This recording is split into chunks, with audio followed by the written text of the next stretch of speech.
like over the long term, there's nothing bad like from a fat or meat or cholesterol standpoint, which is what most people think about. But over the long term, as veterans, which I'd say right now, our focus just needs to be getting the basics down. Just like getting real food figured out, structuring our meals the way that we've talked about, and just letting that sit for a while. But over the long term, I mean, you definitely want to venture out into more nutrient-dense foods and getting a more broad spectrum of things so that you're not like, I mean, if we study anthropology, we'd see, yeah, they eat the same thing most days because that's what they have access to, but then they're also getting variety based on certain seasons and produce and stuff like that. So to make it work in a modern lifestyle, no, you can't do too much, but at some point you need to think about broadening out and trying things that you're not used to. And we'll talk about some of those foods today, actually. That's kind of what this presentation is about. Okay, cool. What's that? Eating a lot of eggs too. Eating a lot of eggs? There's nothing wrong with that. Now, I will tell you. Go ahead, Mike. I was going to say, is there such a thing as eating too much meat? Because I eat a lot of meat. I eat lots of steak and chicken. Is there too much on that realm as well? No, I don't think so, because I think that, first of all, meat's going to be the most satiating and appetite regulating of all the different macronutrients. So your body at some point starts to tell you how much is too much. There's people and populations that have lived off of meat and only meat and thrived, so it's just what's best for you. And that's what this is all about, is just experimenting to see, like I go through phases of doing like what looks like a detox, a lot of plant matter, a bit less protein. And then I go through phases like I am right now. I'm super casual about it. I'm not being neurotic at all. I'm just eating what I want as much as I want at my main meals, So just getting this figured out and making it work in a modern lifestyle, especially in the beginning, I think it's more important to just get it right and stay 100% real food and not have starches and carbohydrates and stuff in the morning, and nurture natural space and all those things we've already talked about, without getting too neurotic about, am I doing too much of this or too little of this, because those things tend to work themselves out over time. Cool. Thank you. Just, with starches in general, just be careful with it. I would moderate your portions. We talked about this bowl of cook safe starches.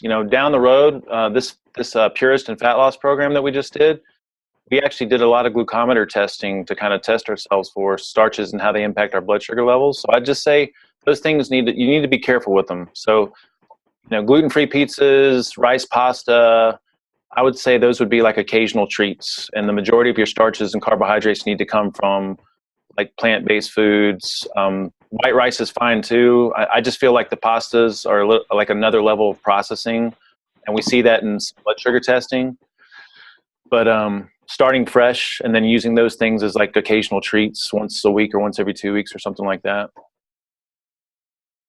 Okay, that sounds good. I can get that. Marnie loaded up on the white rice pasta stuff. Yeah, of course. I'll take that. 6 bag. It's like Costco. Well, it's good that we have these options, so it's healthier, right? It's not like got all the toxic ingredients and it doesn't have the wheat and the gluten. So, we're moving in a better direction, even if we're indulging in those things a little bit too much. I think most people, when they progress through this, they start out like with all these options, and they're doing the ice cream and they're doing the pastas and all that stuff. And at some point things aren't shifting the way they want. And then you got to start really trying to optimize and clean things up and understand, okay, those should be occasional treats here and there, but it's good to have like these healthy options that we can turn to. What else we got? General protocol stuff. Paul, can you hear me? Yep. Okay. I have a question about fruits, berries in particular, and I thought I saw something that you were using like whole cream, whipping cream with berries as like a evening snack or treat or dessert. So I've been doing it. I just want to kind of verify what I'm doing and if that's right. Yeah, I think for the sweet option in the evenings, like we have access to stuff like the Strauss's ice cream, I just think what's going to be optimal and is going to make you feel amazing is fresh fruit. And so in the fresh fruit realm, you can pretty much pick anything because we're not doing a ton of it all day, every day. But if you wanted to optimize the fruit piece of it, I would say berries and cherries are going to have the lower sugar amounts, and then also have a lot of the phytonutrients and flavonoids and just like a lot of beneficial stuff, even though it's got a little bit of sugar in it. And then, of course, heavy cream is just great. It's got like a lot of fat-soluble nutrients and some MCTs in it. So that would be a perfect evening dessert after dinner. I don't think you could do much better. So let's talk. Can we talk quantities then? Yes. Okay. I was going to bring that up. So we touched on because I can eat some berries and whipped cream. We all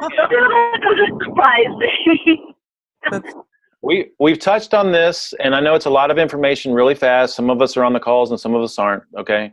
So we want to moderate macros where it counts, and where it counts is carbohydrates. So when it comes to starches and fruits and sugary things, our guideline is typically, I think, where most people are they're going to keep their sanity, but they're still going to feel amazing, and they're still going to be relatively lower carbohydrate-ish. I would say a cup of cooked safe starches an evening and a cup of fresh fruit an evening. Now, when I measure out my fruit, my berries and stuff into a, what is it, mason? Yeah, what is the size of it then? It's a 2-cup mason jar, which is what is that, a pint? I think it's a pint.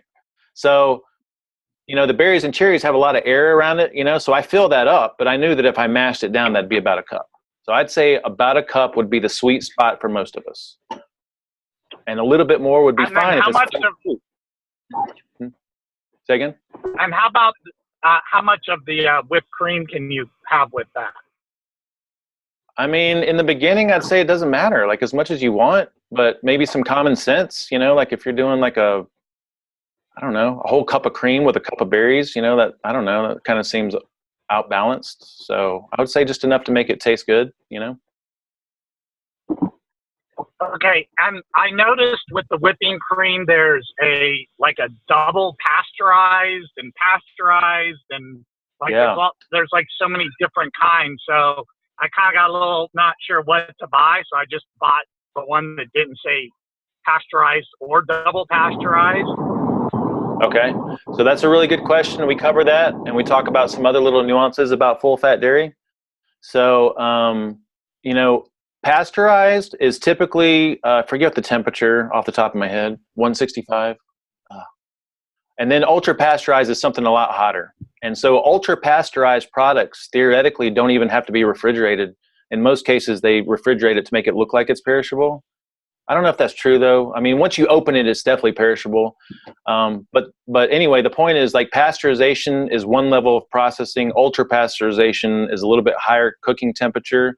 So all things being equal, the pasteurized would be better than the ultra-pasteurized.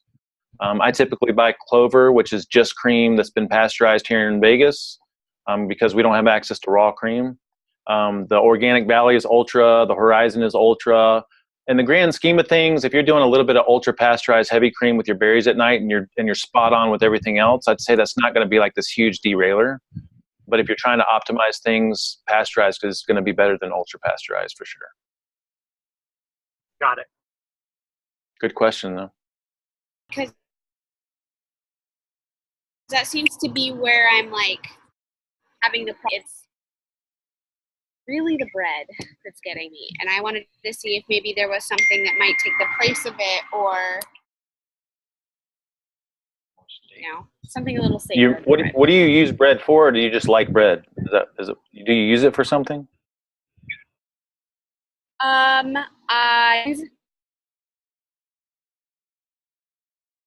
Like for sandwiches, for instance, I guess.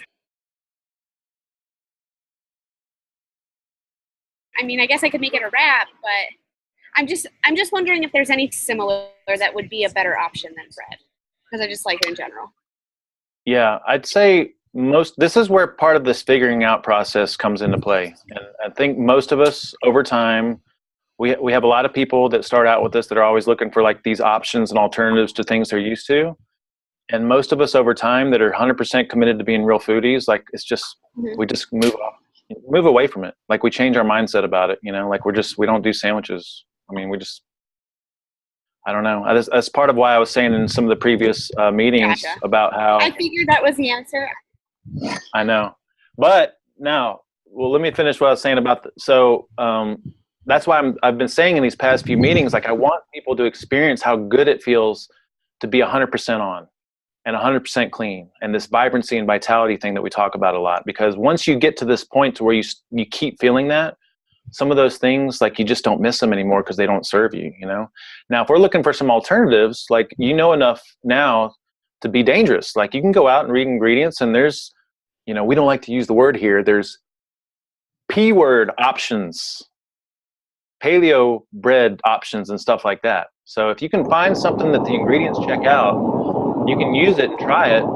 We haven't had the greatest reviews back on it. You know, like a lot of them taste like cardboard and just aren't that great, you know? So, but if you're insistent upon some kind of a bread alternative, you can try to find something that had the right ingredients. I think I've shared with everyone Manuela's tortilla recipes and things for wraps. Those are great, and they're so easy to make.